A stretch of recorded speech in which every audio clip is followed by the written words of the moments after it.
Assalamu alaikum dear doctors. In this video we are solving task case number 27, the question number 3. The question is asking us about a 2-year-old child is referred by the health visitor with a right periorbital bruises. Her mother does not know how it happened, but an older sibling says that she fell off the top bunk.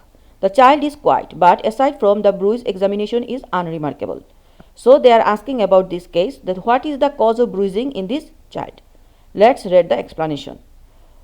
Once children becomes independently mobile, they are more likely to be found to have accidental bruises. However, the bruising tends to be found in certain locations. The commonest sites of accidental bruising are the knee, shins and over bony prominence.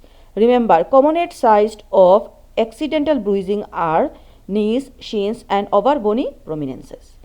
In young children, accidental bruising to the head tends to be found in a T shape across the forehead, nose, upper lips, chin and to the back of the head. The presence of petechiae in association with bruising is a strong predictor of an abusive injury. Remember, the presence of petechiae association with bruising is a strong predictor of an abusive injury. The cheek and periorbital area are uncommon sites for accidental bruises. So, cheek and periorbital area are uncommon for accidental bruises. Here is non-accidental injury common. Non-accidental injury in children should always be considered. Factors which allow a judgment to be made about whether a bruise is inflicted include the plausibility of any history, medical reasons for bruising, including family history of bleeding tendencies, whether the examination findings are consistent and the overall picture background concerns that signs of abuse, child's demeanor. There is no specific evidence to support the aging of bruising.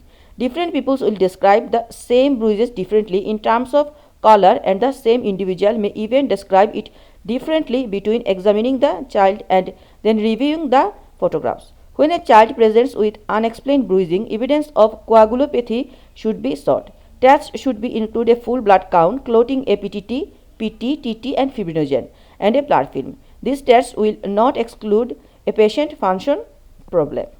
This test will not exclude a platelet function problem.